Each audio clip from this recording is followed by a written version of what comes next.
अथ तृतीयः प्रश्नः।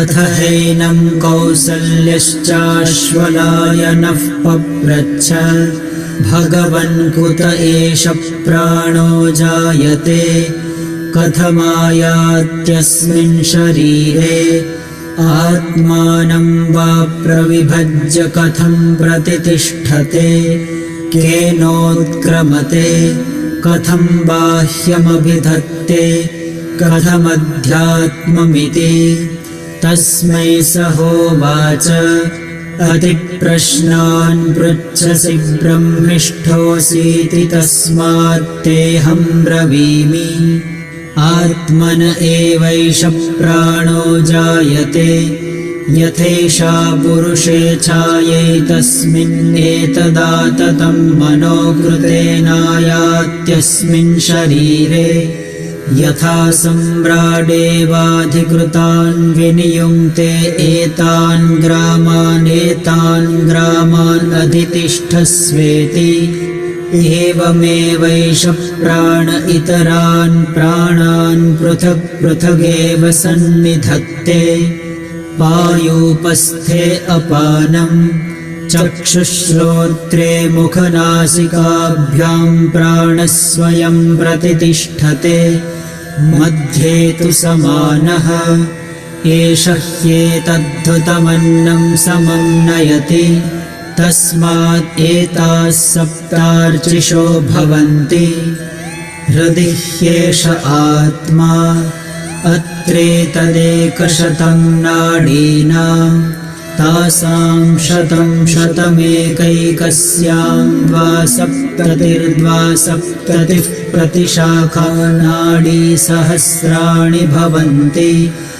आसुव्यानश्चरति अथेकयोर्ध्व उदानः पुण्येन पुण्यं लोकं नयति पापेन पापम् उभाभ्यामेव मनुष्यलोकम् आदित्यो ह वै बाह्यः प्राण उदयति एष ह्येनं चाक्षुषं प्राणमनुगृह्णानः पृथिव्यां या देवता सैषा पुरुषस्यापानमवष्टभ्य अन्तरायदाकाशः स समानः वायुर्व्यानः तेजो ह वा उदानः तस्मादुपशान्ततेजाः पुनर्भवमिन्द्रियैर्मनसि सम्पद्यमानैः यच्चित्तस्तेनैष प्राणमायाति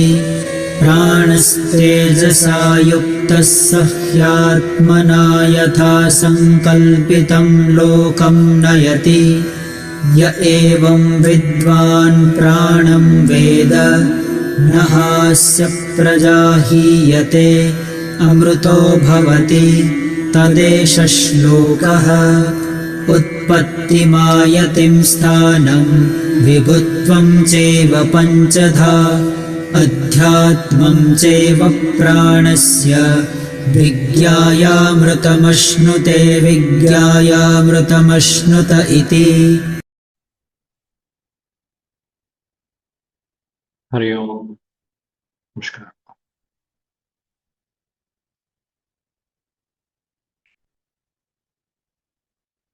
So the sixth mantra where we studied how the Vyana, as you know, the job of Vyana is to circulate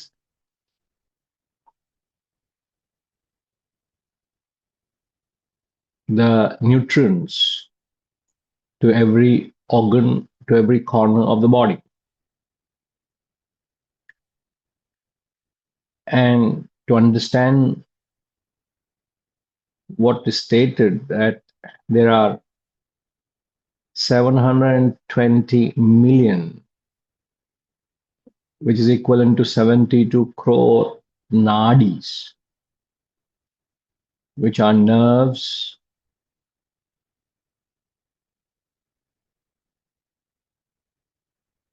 which are nothing but astral tubes, which are channels through which these nutrients are supplied. What is one is a matter of information, another is ashcharya. Ashcharya. It's a wonderment. How is it possible that there are these many staggering nerves that are functioning? So there are these moments where the intellect can be baffled. The intellect is challenged. The intellect starts contemplating because it is beyond the capacity of the intellect to conceive all this. How is it possible? How is it happening? One could just mention it as a mere matter of fact and say, this is what is happening. Logically, scientifically, you present it. And it is yet another thing is to be baffled or to be amazed at who has placed it, how is it being managed, how is it that it's happening. So there is a sense of wonderment, there's a sense of uh, experience which is beyond the intellect, and that to get into the realm of wonderment, as we say, ashcharya, it baffles the intellect. You need to get into the age of contemplation. If you recall, in the last class, we mentioned about the four stages of the intellect. From the age of perception to the age of superstition, to the age of scientific inquiry, and then the age of contemplation. The highest intellectual development is where you are triggered to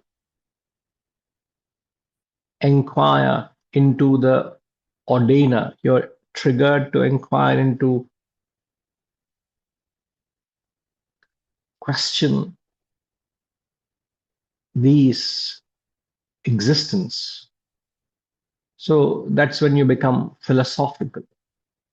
So the age of contemplation can be equivalent to your how sharp is your subtle intellect. That's when you have the age of contemplation. So through the first few questions the master answered in this part, we have seen that the first four physiological functions, prana, apana, samana, vyana, are answered. Now, in the seventh mantra, he moves on to the last physiological function, which is udana. He mentions it in the seventh mantra and he expands it in the ninth mantra. Okay. So let's take up the seventh mantra, please.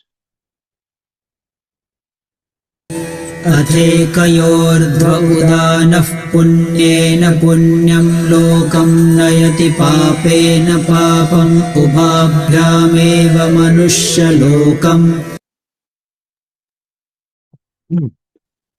Thereafter, through the udana, ascending leads one upward to the virtuous worlds due to the good deeds, and carries to the lower due to the sinful deeds, and to the world of men where sin and virtue are mixed.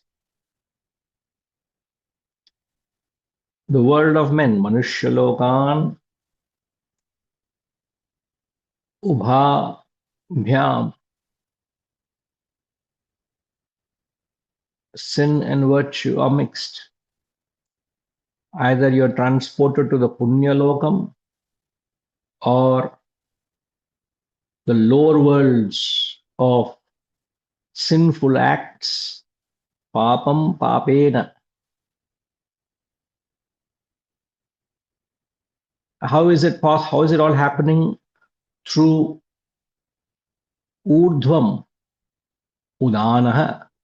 So udana is located in the sushumna nadi.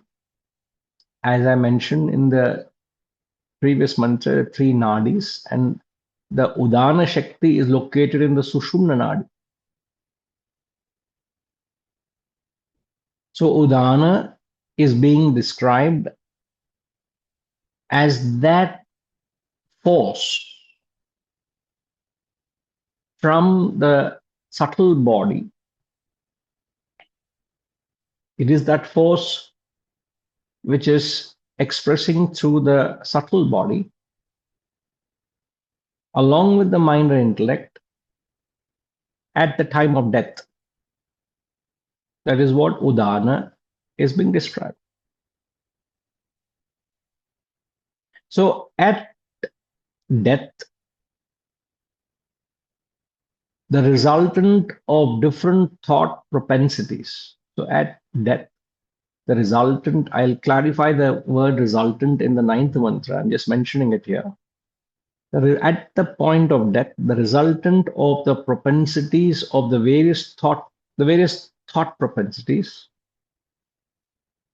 the subtle body goes to these respective worlds as mentioned in the mantra. And all is happening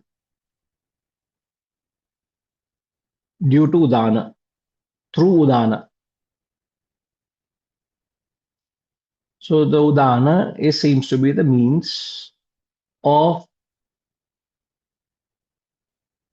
where you go after death. Where would you go after death? Either you go upward, where you reach a higher and nobler worlds because of the good deeds you have done. Good deeds means sacrifice. Sacrifice for a higher cause. What have you sacrificed for your higher cause?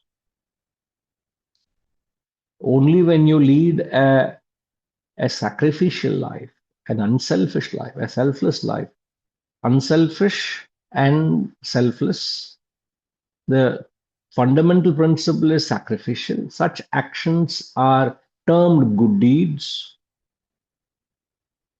and you will be in the path of evolutionary. So there is a ladder. If we can think in terms of a ladder, we all start from a mineral age. We have come from a stone age, and then there is the uh, what is there after that? There is the mineral age, the stone age, then you have the plant kingdom, and then the animal kingdom. In the human kingdom, there is the infra-human, there is the supra-human. Infra-human means the lowest, the rajasic and tamasic people. That kind of an embodiment is as good. You are in a human embodiment living an animalistic life. Extremely tamasic. Infra-humans are extremely tamasic people. All the time they are indulging, or they are all the time in extreme tamas where there's no action at all. Inaction is like a frog that hibernates for 9 months under in the soil. Only when it starts pouring, that's when they come out. And what do? They eat, procreate, produce, go back to hibernation, 9 months. So the 3 months of activity is only to eat, procreate, produce, again hibernate. This is definition of tamas. This is infra. You can also park infra-human as rajasic people, constantly devouring, all the time running behind their selfish desires. It's all infra-human. Again, there's also an animalistic life, full of rajas. So the highest is where you are performing good deeds, you are transported to those heavenly worlds where you are a suprahuman, as I've said, the higher and the nobler. And then he says carries to the lower and sinful worlds, the gross worlds, which is the animal life, which I mentioned. So it's possible. Now, there is a clear indication. See, many, you don't have to uh, take this, you can either take this theory of reincarnation because these masters are saying that there is certainly a continuity after death. You and I have firmly understood because we have given many arguments to the Vedantic studies. But here you can also take it on pure authority. The Upanishadic masters are clearly stating it that you will go, you have no choice. And where would you go depends on the resultant of your own thought forces. At the point of death, the resultant of your thought forces will determine where we go. So you can go to the lower sinful deeds, because lower sinful words because of your sinful deeds. You would be born as an animal or an infrahuman. If you perform good deeds, you will be a suprahuman. If you perform bad deeds, selfish deeds, you will be transported to an animal world or an infrahuman. If you are living a life of I and my, I will aggrandize only for myself and my family. That's all my own interests. Whatever your interests are, you will do selfish interests. So when a person operates that manner, he will get, there is no second thought about it. You will be transported to the sinful worlds. And then to the world of men where sin and virtue are mixed. If you have a balance sheet of good and bad you have done, you will be transported back to the same place where you are. Nothing changed. It's like you're after running for half an hour on a treadmill, you are exactly the same place where you are. You have not gone any further. Distance wise, you have run 5 kilometers, but exactly the same place where you were half an hour ago. This as an example. So it's important to know where am I? Am I going upward? Am I going downward? Or am I status quo? Am I remaining where I am meant to be? And all of this is happening through the udana. Now, why does it happen through udana? Remember, we said udana shakti, the fifth physiological function, is a part of the subtle body. Remember this. I hope I can get hold of the. So I think I did share in the whiteboard last time. Let me see if I can. Yeah.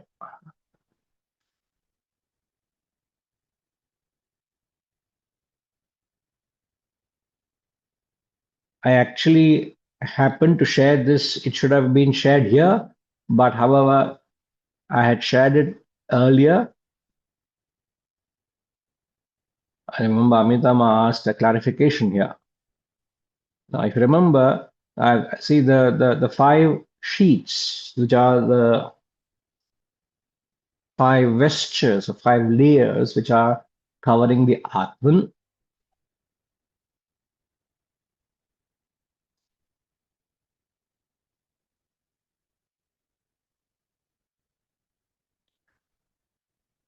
So the Pranamaya Kosha has these five physiological functions: Prana, Apana, Samana, Vyana, Udana. So the first four fall under the gross body. And the fifth, Udana Shakti, falls under the subtle body. So, so at the point of death, what is happening is the Udana Shakti, along with, see, Udana is still parked under vital sheath, but it belongs to the subtle aspect of the body. So Udana, along with mental, intellectual, and the causal, which is the bliss sheath, they transfer at death. So when the master in the text is talking of Udana, you must understand it as the subtle quotient, the subtle part of your personality is leaving. And what determines and defines a subtle movement is resultant of your own thought process.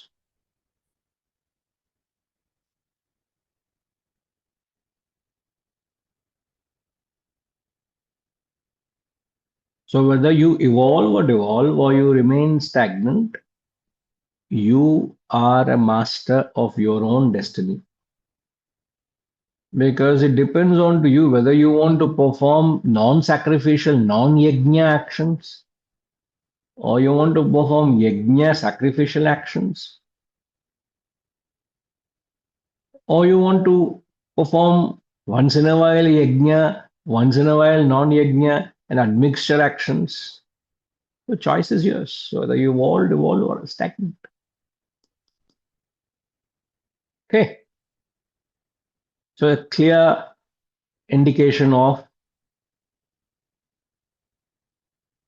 what's to come in the next birth. Watch out.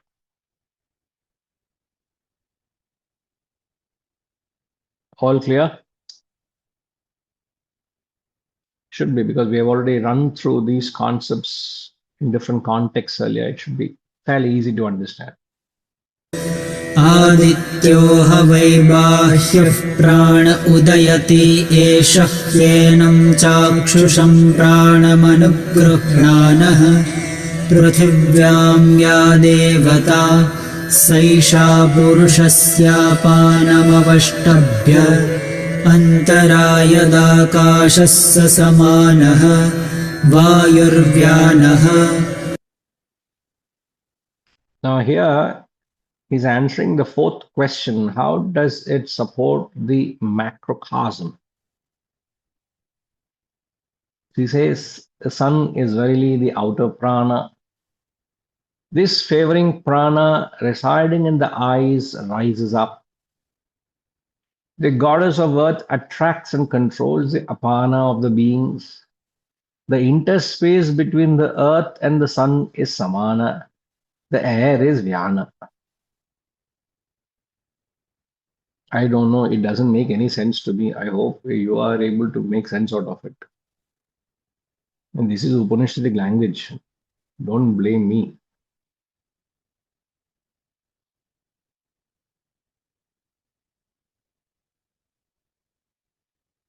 Hold on, it's coming in the chat box. The strict Gayatri Ma has her own principles. We can't, nobody can do anything. We just have to follow. So the sun is verily the outer prana. This favoring prana residing in the eyes rises up. The goddess of earth attracts and controls the apana of the beings.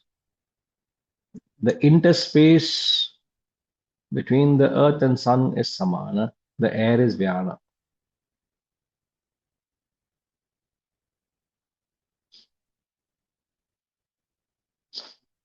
So the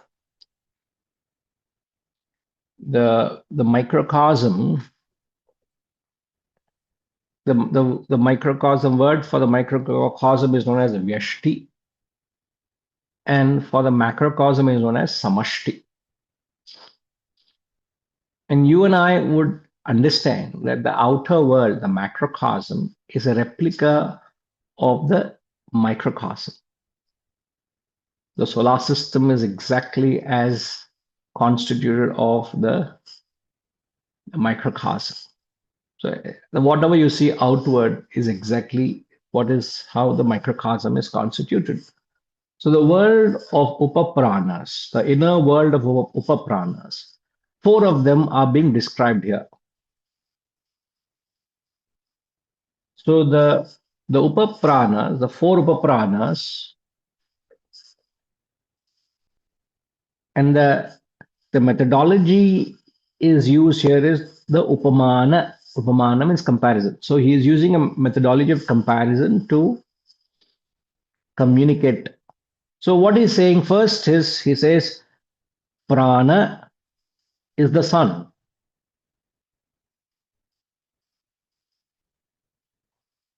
And where is prana located?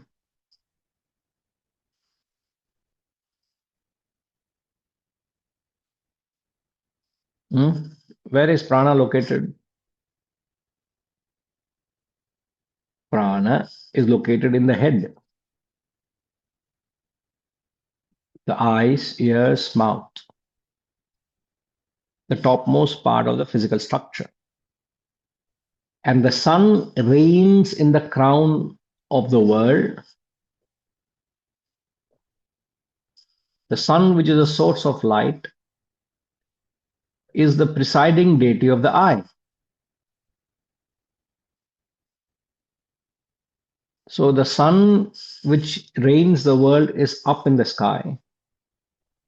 The prana, which resides in the topmost part of the physical structure, is in the top of the body. So therefore, he compares the prana to the sun. So it rises up. This favoring prana residing in the eyes rises up because it's in the top part of the physical body. It's top of the, it reigns up in the sky. The goddess of earth attracts and controls the apana of the beings. Apana refers to the functions in the pelvic region to push down things which ejects the non-essentials from the body. Why does he compare apana to earth? Any guess? And he says the goddess of earth.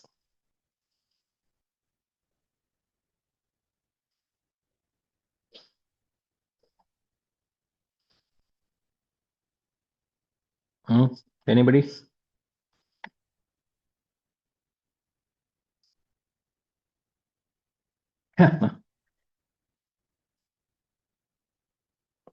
It takes the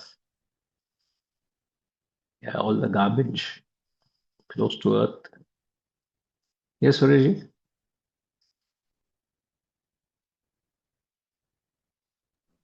Since the apana controls the excretory system, ultimately, it is Mother Earth which absorbs all this. And in its own way, it transforms the whole thing into fertile soil, again for the food to emanate from her bosom. And therefore, the limited purpose, since it is evacuation and excretion, ultimately this is absorbed by Mother Earth, and it is she who keeps the cycle moving as part of the entire ecosystem of the major prana. I don't know whether the major prana or minor prana. Now, when I use the word major prana, I'm using the word major prana in the sense of a superset, because the prana again is subdividing itself into different officers residing in different parts of the body, and activating every dimension of activity. And therefore, the as far as the apana is concerned, there is an inextricable link with the earth, because it is the Mother Earth which absorbs. And that cycle of life continues. It becomes again the fertile soil for food to be given to existence. Noted, sir. Perfect.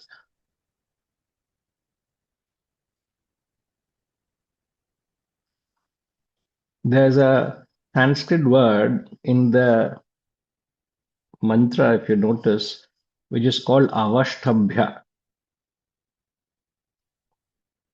Avashtabhya means attracting. Apana attracts the earth attracts. So why is he comparing apana to the earth? Is the gravitational pull. There is the force of the gravitational pull, it pulls you down. So the pelvic region, the act of samana, the comparison of the gravitational pull is compared to the samana where the body disposes all the rubbish. Perhaps this is the Newton's third law. Pipalada is talking in his own way in the Vedic time. Newton only discovered when an apple fell on his head from a tree. But Pipalada knew this in the Vedic times of the gravitational pull. Perhaps. Therefore, he plants the goddess of earth as Apana. Samana is the interspace between the earth and the sun, the cosmic atmosphere in between the sun and the earth.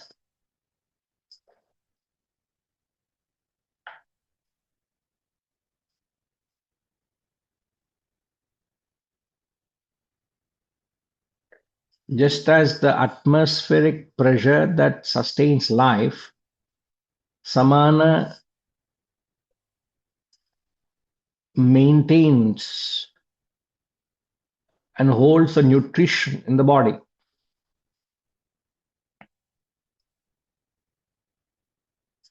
All the healthy life cells in the body are maintained through the samana, which is compared to the atmospheric pressure which upholds life.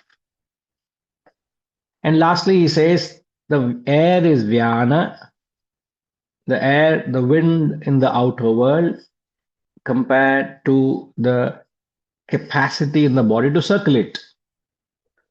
So he is only trying to give a comparison. How does it support the macrocosm? So the sun is the prana, the earth is apana, the atmosphere is samana, and the wind is vyana. He is just giving comparison. I knew it's going to happen. May it happen.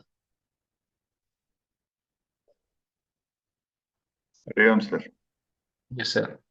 When we say macrocosm, at least the way I understood always, is the whole universe, which includes the galaxies, all the different suns. And there are many more suns, not just one sun in the universe. I always understood that as the whole thing, and not just confined to the sun and the earth as a macrocosm. Sun and the earth is only a minor part of the macrocosm. So I'm a bit, I'm thinking that this is not really the macrocosm that he is talking about. He is talking of only the limited sun and earth system. Now, see, why do we go into unknown realms? Science is evolving to define the boundaries of the world. Can you imagine in those Vedic periods, what could have been the knowledge of the outer space? However, we can't be sitting and limiting their ability to conceive because they realized the transcendental itself. We don't know. However, rather than talking of the unknown, they're only talking of the known. They're not saying that the macrocosm is limited to this, but they're only using the known factors to explain a concept rather than talking about Jupiter and some Milky Way or the galaxies which are there far beyond our ability to perceive and conceive. We only know in books and textbooks and pictures and visualization that we are shown, or we go to these science, planetariums, where we get a glimpse that our planetary system is just but a speck of dust in that Milky Way. which itself is baffling, isn't it? Our whole solar system is just a small spot in the Milky Way. You just lie on your back looking at the dome, and then they start splashing with all these dots and all these circles and all these lights that are splashing on this Yeah. on the dome, and then they say this dot that you see is our planetary system. Where are we here in that? See how insignificant that is. But That yet, is the whole. that is the whole thing. That's what you're talking Yeah. about. But still, all that is unknown to us. So therefore, to convey a concept, he uses the known that we experience, Yeah. the earth, the wind, the space, that becomes always we move against the principle of education to move from known to the Known unknown. to unknown. Yeah. So they will not talk in the unknown terms to us. That's the principle. So their definition of micro is this, but we should not limit to that. You can apply to everything else. Yeah. Because is it mentioned there in the verses that this is related to microcosm, or is it our interpretation? No, he's answering. In fact, in the first mantra, when we read the question, we said the corresponding answers were pointed out to the specific verses. Okay. So, did you note that? Did you note that when we said in the first mantra? Because first mantra, Nothing I missed that. Yeah. do we have it somewhere written? Gayatri, we wrote it, right? On the screen? Yes, Gurudev, 1 second. No, one minute. Let me see where I can.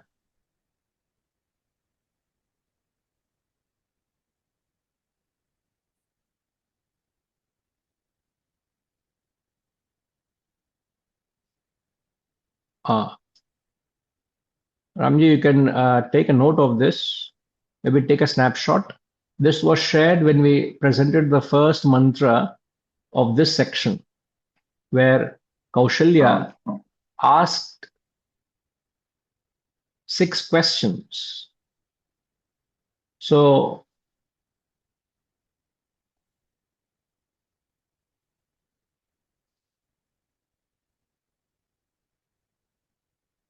this is actually the 5th question, but in order of the questions being answered, I said this is the 4th question. So there could be a mismatch in the number, but the 3.8 where support the outer macrocosm.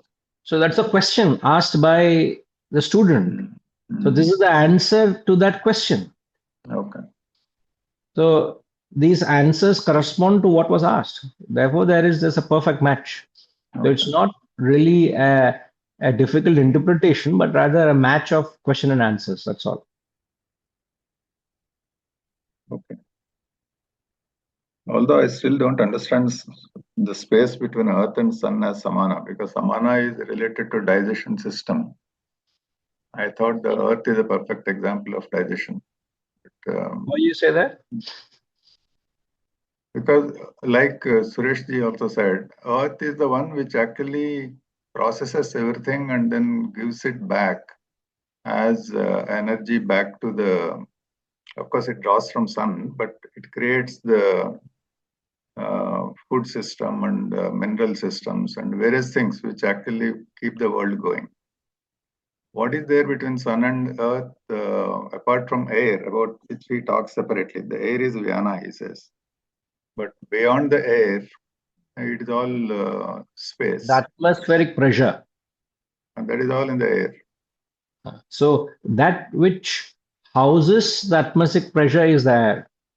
So there's a very close link between samana and Vyana. Very close link. So that's where we might not be able to draw a very thin line. But always an example is a limitation that we must understand. Yeah, correct. So therefore, we will have to take certain parts and then we may have to disregard. As long as we understand the broad concept. Okay, sir. Okay. Thank you. Thank you. Suresh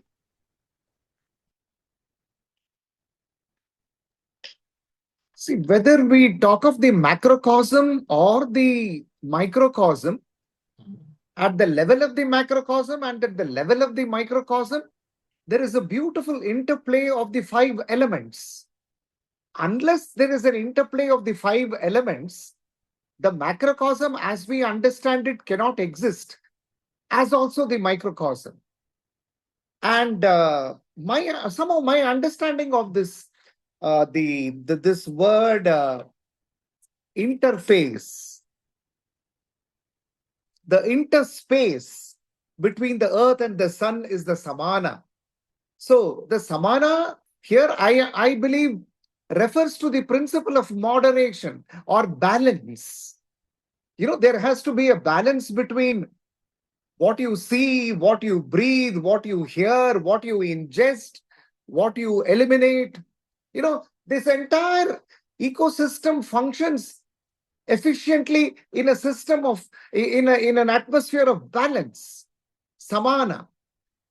And the moment that balance is disturbed, that imbalance unsettles the system, whether it's at the level of the microcosm or the macrocosm. Now, why that imbalance happens is again, beyond the human intellect is what I feel. At least at the level of the macrocosm, for example, why does a tsunami happen? Why does one element overpower the others and cause distress? I think the science has not yet given us the answer to be captured by the mind. And therefore, samana is that balance. So at least at the level of the microcosm, at our level of the body, mind, intellect, we can do whatever is in our control to maintain that principle of balance and moderation. My mind takes me in this direction.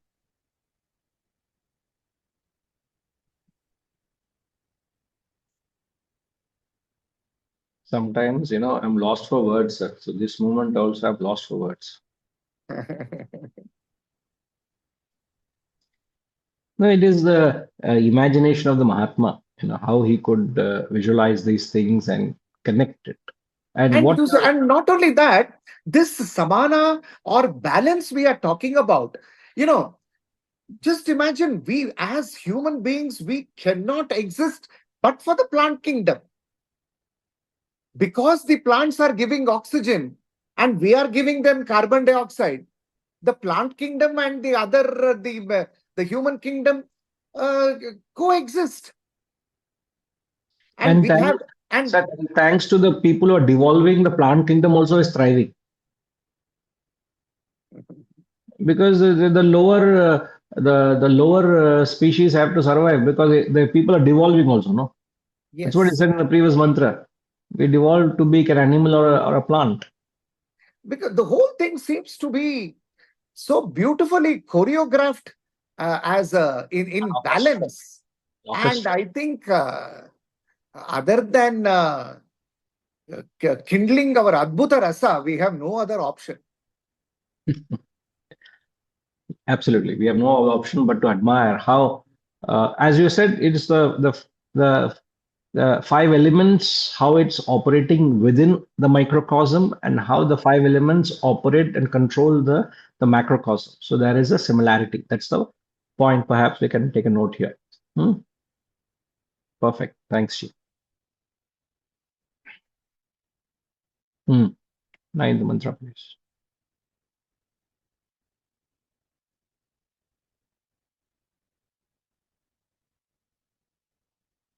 तेजो हवा उदानः तस्मादुपशान्ततेजाः पुनर्भवमिन्द्रियैर्मनसि सम्पद्यमानैः.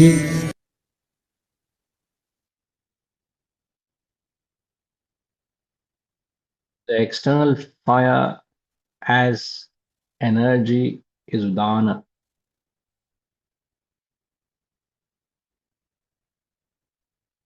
So he's answering the question, how does it support the microcosm? The previous mantra, how does it support the macrocosm? Here, the microcosm. Tasmat, therefore, he in whom the flames are gone out enters another what? Another body. Enters another body again, along with the senses absorbed in the mind.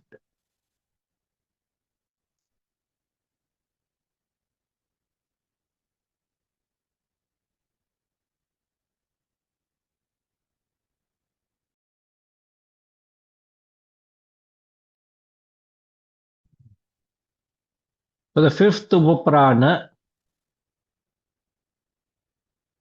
which is udana, is compared to fire.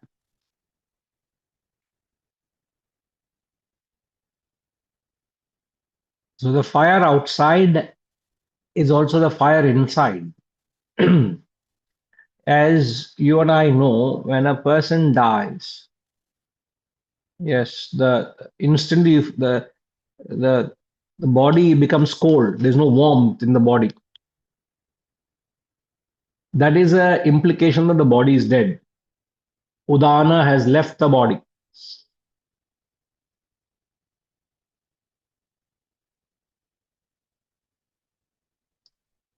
So the subtle form of energy, which is described as udana, enters another body. So udana is perfectly compared to fire. There's a perfect comparison. Now, few aspects of comparison. When you say a fire or a flame, no two flames look alike because its form and the intensity of the flame depends on the fuel that is provided to the fire. Depending on the fuel, the color, the intensity, and the form is created. As long as there is fuel, the fire manifests. When there's no more fuel, there's no more material to consume, it passes back into an unmanifest state. You're noting, Amitama? What did I say?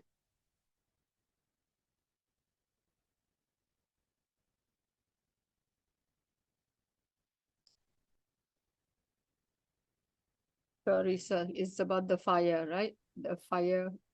I knew you were in your own world. Yeah, yeah. Sorry. So I had to quickly bring you back to our world. To the manifest state. Your mind had gone to unmanifest state. Unmanifest, yes. So what did we say?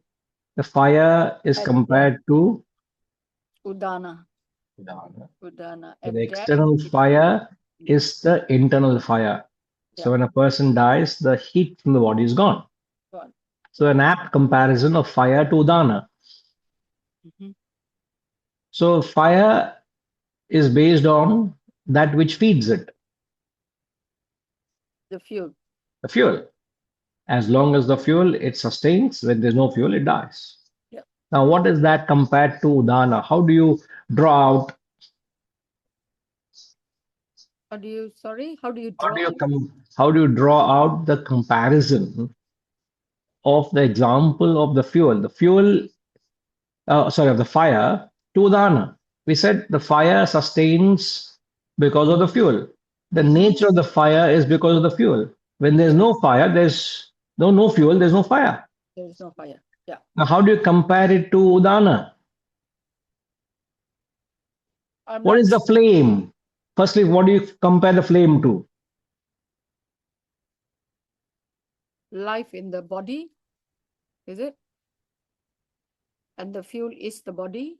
And when the fuel stops, when the body dies, Hold on. I want to stop because you might go off on a wrong tangent. okay, The flame is Amita, Pramita, maybe rhyming, but still they're two different personalities. okay. Gayatri, Usha, Vinay. What is all this? We are all flames. Mm. Each flame is different. Why? Because of fuel that supplies to the flame. So, what is the fuel that is being supplied to the flame? Why are you different from others? not in looks, by your whole personality. Why are you different? Because of the fuel. What is the fuel to the flame? Thoughts and vasanas. Your thoughts and vasanas and desires. How long will the flame last? How long will the flame last? As long How as long will the fire last? as long as There is fuel. light. Yeah, as long as there is fuel. Yes. How long will the flame last? As long as thoughts and desires. Vasanas are alive. What will happen to the fire when the fuel is dead?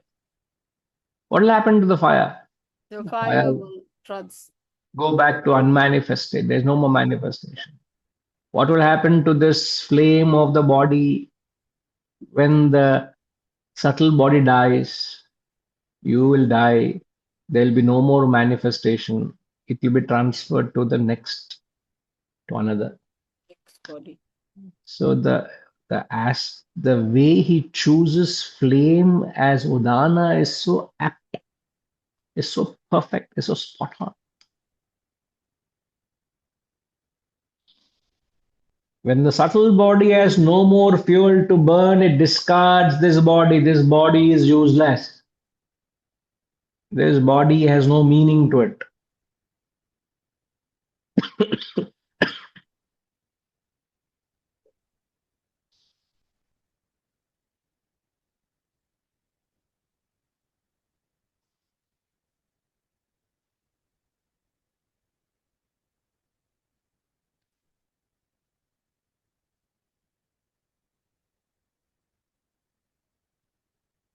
And when it is ready to leave, what does it do? It leaves along with the senses absorbed in the mind.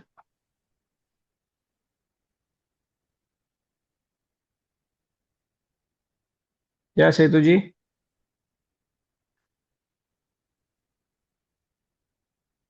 Hariom Guru. Hariam, sir. When a person sheds his body, he has thoughts, desires, and vasanas, isn't it? Yes. He continues to have. Only thing is fuel, food to the body stops. He stops eating, drinking, and this thing. But otherwise, he always dies with unfulfilled desires, vasanas, and all that. They continue to remain with him. Before death? At the time of death, he is taking another birth because of vasanas and unfulfilled desires and all that.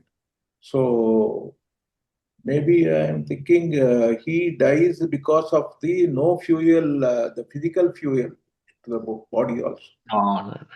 Physical fuel. Again, when you say physical fuel, you're giving me a reason for death. A reason for death is I die in an accident. Is only age factor, old age is the means of death, where I stop having the appetite to eat, nor I can't consume, therefore I die? Is that the only way one dies? A hale, healthy person in an accident dies. What is the cause of that death then? There is no dearth of appetite nor a desire to eat. But that moment you realize, before you realize, you die. So you are only taking one cause of death. But how you die is only your karma. But death happens because the subtle body has decided to leave this gross body. Yes, completely. This body is no more is no more useful. So the body means the physical body. What does physical body mean? The physical body is only a representation of the environment I'm in. Prarabdha karmas completes. He experiences. No. Whatever that term, sir, is, since you're asking what is happens at death, the body means the environment. So I leave this environment. Why do you leave the environment? Because the vasanas have changed. And this environment cannot satisfy the vasana. For example, sir, I keep taking this example. The next vasana you have is, um, let's say you have a meeting scheduled outside. You're meeting few other people. You will not be able to carry on with this meeting because your other meeting, which is the next vasana, cannot be satisfied in this environment. So what would happen? You would physically leave this classroom, which is a virtual classroom, means you leave this classroom, you leave the environment of where you are at your home, you go to another place, which is a different location, and that environment is created. Why? Because the next vasana cannot be satisfied in this environment, in this classroom.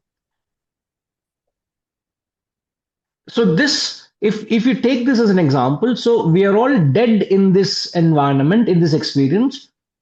We are born into another environment, another experience. So this is the death of the first experience and the birth of the second experience. How long will you be there in the second experience?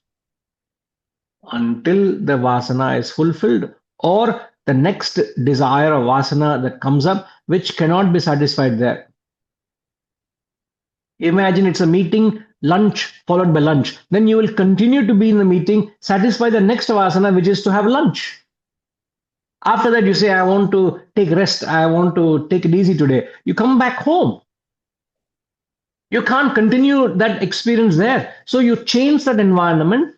So all this movement of moving from experience to experience determined by our own vasanas. Now, if we take each experience as each birth, I am in this birth only to exhaust certain vasanas. Prarabdha.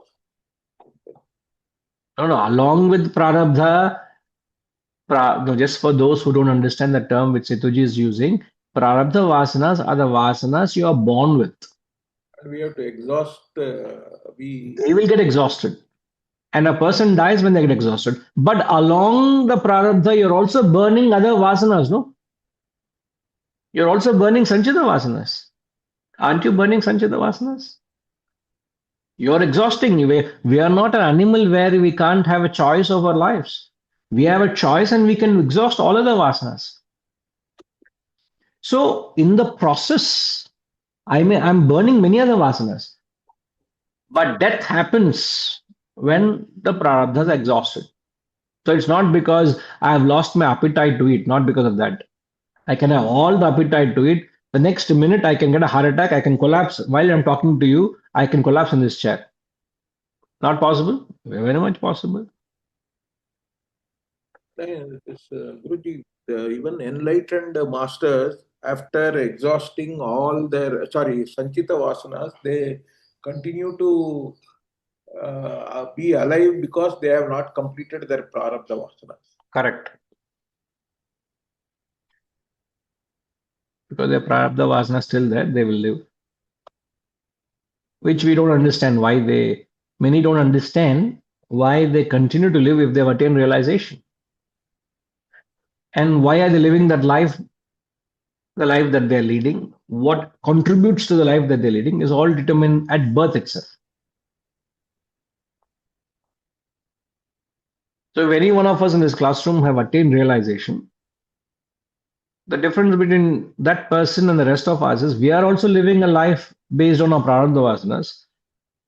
That individual who is realized also is living a life based on prarabdha vasana. But the difference is he has attained moksha. You and I have not attained moksha.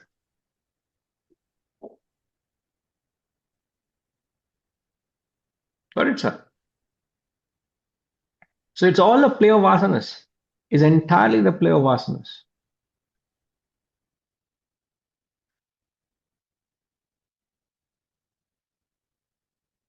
So here he says, yeah, Suresh, I'm tempted to recollect the words of Sri Krishna in chapter 2, the opening statement of declaration, the wise grieve neither for the living nor for the dead. If you link it up with our current discussion, how profound, how that statement of Sri Krishna, it hits you. You see, the udana we are talking, the udana, the fire has diminished. The other officers in the body, they have become old, less efficient. You are not able to breathe as efficiently you used to. You are not able to digest as efficiently you used to. And so the udana, which is the mind and intellect system, it says, now enough is enough. I think there may be, unfulfilled vasanas and desires. Let it go back into the subtle body, to the unmanifest form, and let us dispense with this body, because this vehicle is no more useful for the current dispensation. And therefore the udana, that fire, leaves that body, which we call death, and we say, oh, what a sad thing and all that. But this is a part of the entire process. And so the Lord says, the wise grieve neither for the living nor for the dead. Because the wise understand this entire mechanism as enunciated in this verse 9.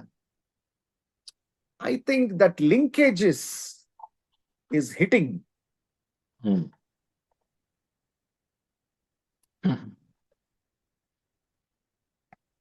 In the next mantra, he expands it beautifully. So yeah, it's all the same thing spelt out beautifully everywhere. And then here, lastly, he says, with the senses absorbed in the mind, what is happening? The mind, which is the prana, has appointed various upapranas, no? So it is withdrawing all the various, all these physiological functions one by one. So when it leaves, it carries the udana and leaves. The other four obviously are meant to be here. So, but the mind is withdrawing the senses. It is given the appointment to these five functions to go and operate. So when it comes to the point of death, it says it withdraws. Enough is enough. I don't want any more of you to do what you're meant to do. So when it withdraws, the moment it withdraws, that's the point of death. The chief prana has appointed various upapranas to execute the respective duties. Remember that. So he's just sort of dramatizing how it's all happening as we are approaching death, because he has to explain udana, and udana is related to transference. Soumyam is asking a question: at death, does udana carry the individual? Who is the individual? What do you mean individual? The udana only carries your subtle causal along with the karmas, which is the thoughts, and vasanas along with udana are transferred. That is jiva. Yes. Individual is what? You are the individual. Does the gross part of the human being is left behind? Only the subtle part goes. So if you say jiva as subtle aspect, yes, the subtle part is carried forward. So along with the senses absorbed in the mind, means the mind which has assigned these pranas, upapranas, withdraws them one by one. Therefore, you lose, as Suresh said, you lose the desire to eat, the food to digest also. It loses ability. You lose the ability to perceive. All that starts losing its vitality. Okay. 10th mantra.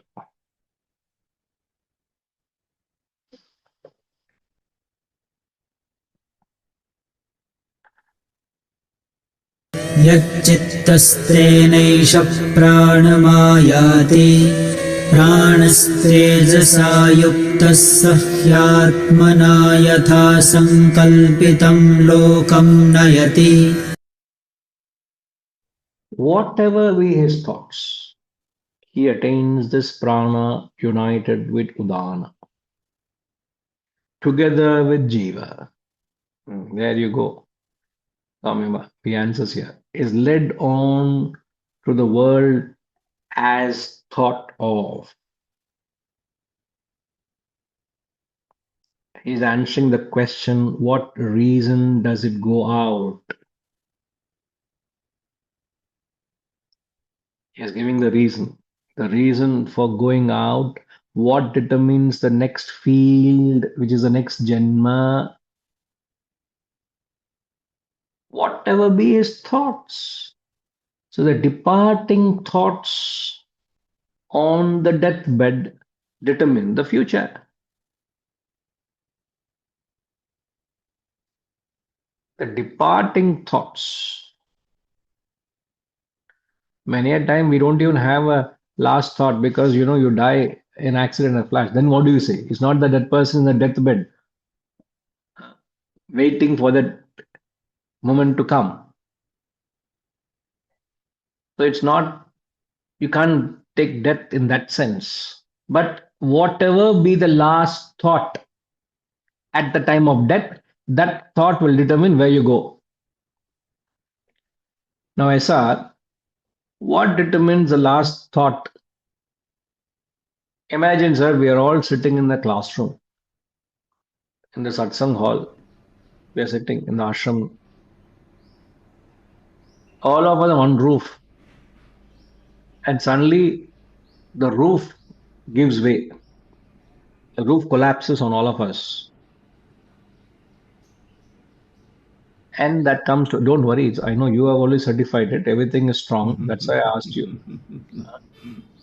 You will trust your certification, and I also trust your certification. That's reason I also go and sit there. You also come and sit there. But just as a discussion sake, imagine the roof collapses. What would determine the last thought? He's saying you will die based on last thought. Now, question is, what determines the last thought?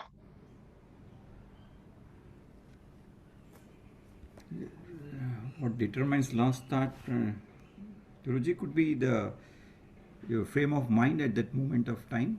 You really got feared with the incident happen, or you were Before you realize you and I are dead, sir. okay, instantly. It all happens as a flash. Flash.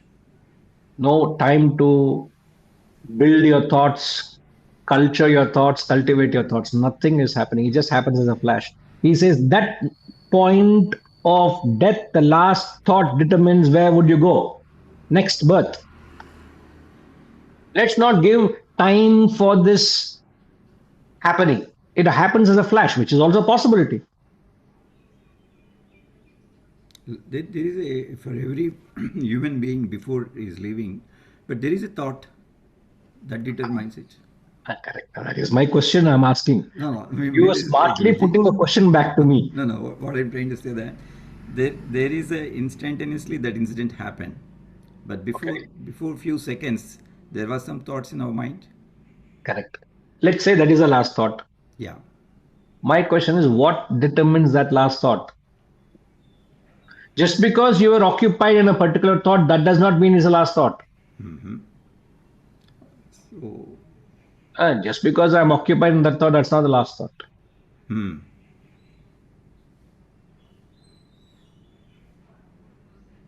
Okay, even if you take that as the last thought, what determines that? Is it a reflection of your character or the vasanas? I don't know where we are bringing that last thought could be, shapes out.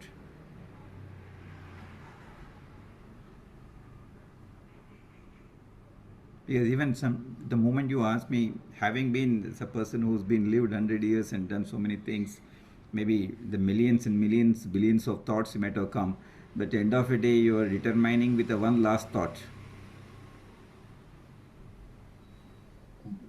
Because whatever maybe the whole of this span thoughts are nowhere been considered. Is it that so? To answer this or clarify on the point, I'll give you a small story. A man was on his deathbed. Doctor said does not have much time, and his wife read this part of the philosophy that your future life will be based on the last thought. And they had a few servants taking care of the house. So the wife, what she does, she appoints a servant called Ram. Sorry, Ramji. Appoints a servant called Ram to attend to his personal needs. So she tells you will be his personal attend, attendant to take care of his needs. So for anything and everything, he'll have to call Ram. And every time there's a need, day, engada, he never calls word Ram. Day, mutala, stupid idiot, where are you? How many times to call you? Now the intention behind his wife's play is at least in the last stages of his life, he will utter the word Rama. He led such a unscrupulous, very stingy, very selfish, materialistic businessman he was. All the time he's only worried about, hey, I've kept this bank account there. Where is this there? All the time wondering. His wife was worried that, hey, Nada, all your life you've been running. Even now you're worried. At least think of Rama. He could not help but think of Rama. So, would it be possible for him to think of Rama in the last moment? The buddhi has been strongly implanted there. All his life, he lived a life of a materialist, a businessman, money minded, lending money, giving money, making money. He's only worried that fellow has to give me this much money. Hey, if I hope you fellows get it from him, otherwise all that money will be gone. He's only thinking, worrying of that. So, will the last thought be spiritual if he has led a materialistic thoughts? No. So, what determines the last thought?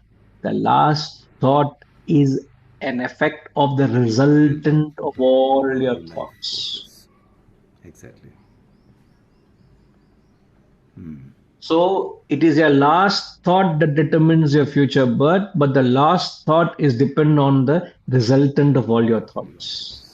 Many people don't understand the resultant of all thoughts, and they think I will do what I want my whole life, and the last moment, if I do something good, my future will determine. Nothing is possible. You will be helpless to express the thoughts that you have entertained all through your life. At the same time, when Mahatma Gandhi was shot point blank, the last words that came from his mouth is that, Hey Ram. Obviously, it had to reflect to an extent of the life that he had led, the values that he had lived by. You and I may or may not like him as a person. Each one will have their own views about others, but he knows himself who he was, and he can't fool himself. The fact that he said, Hey Ram, obviously, it gave an idea as to what life he led. So the last thought is like the balance sheet of your financial statement. At the last minute, can you fiddle with your financial statement, the bank balance? Because you have to You create can't all through the fiddle year. The the accounting balance system has to sheet. be created all through the year. Correct. So the last thought example can be taken as a balance sheet. The balance sheet is dependent on all the credits and debits, all the profit and losses that happen throughout the year will give you a faithful reflection of the balance sheet as on 31st March. If that's a financial closing year, on that day, you can't do much to it. You can't do anything to it. Yes. A true accountant will give you a true picture of what your account stands. Similarly, the last thought is a faithful reflection of all your past thoughts. Sattvic, Rajasic, Tamasic, the spiritual, sensual, materialistic, healthy, unhealthy, all kinds of thoughts that make you what you are will determine what will be the last thought, and the last thought will determine where you would go. And each thought has a, let me put that, uh, I think it's called the parallelogram law of forces. Hmm?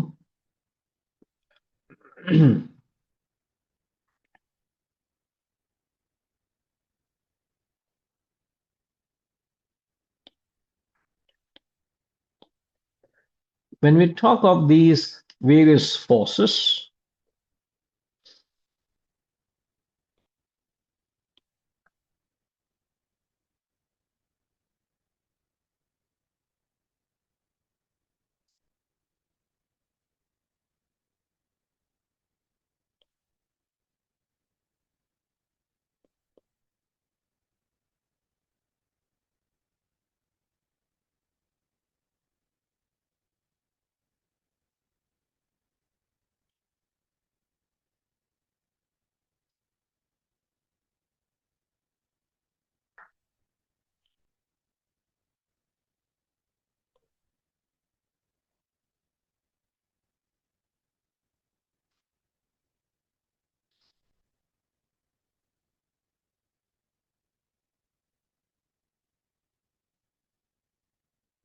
so this is the diagram which depicts. Imagine object O is referring to the each individual.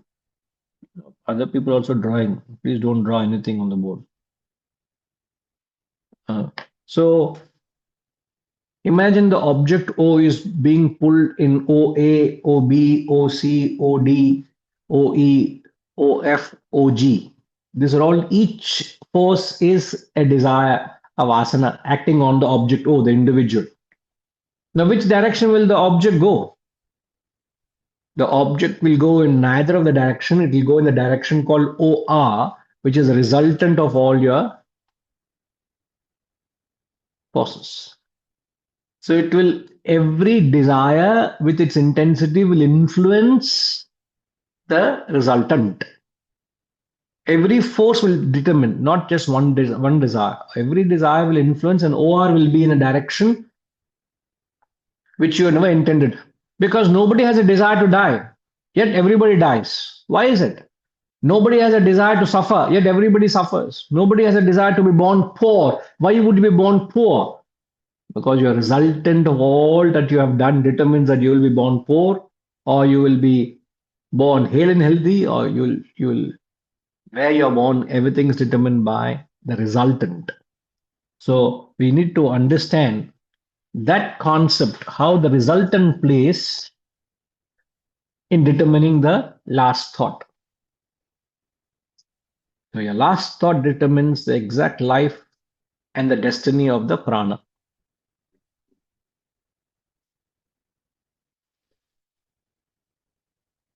Amazing. What clarity with which they speak.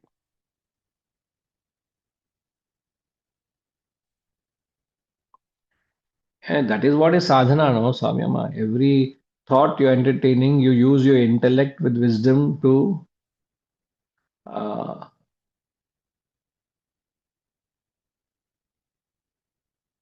get established in the higher. So if you put that sincere attempt, where would you go? I think it's the 6th chapter. Let me reconfirm that to you, and maybe I can come back and share that with you all in the next class.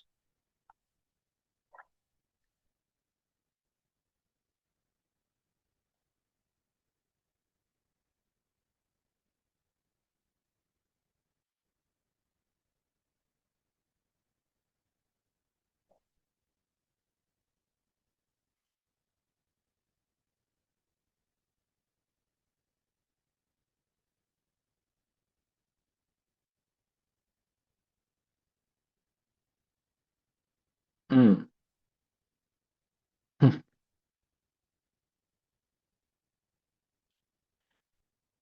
In the chapter 6, verses 40, 41, and 42, Gayatri, please keep these verses ready where he clarifies this. He clearly says, where would you be born? Chapter 6.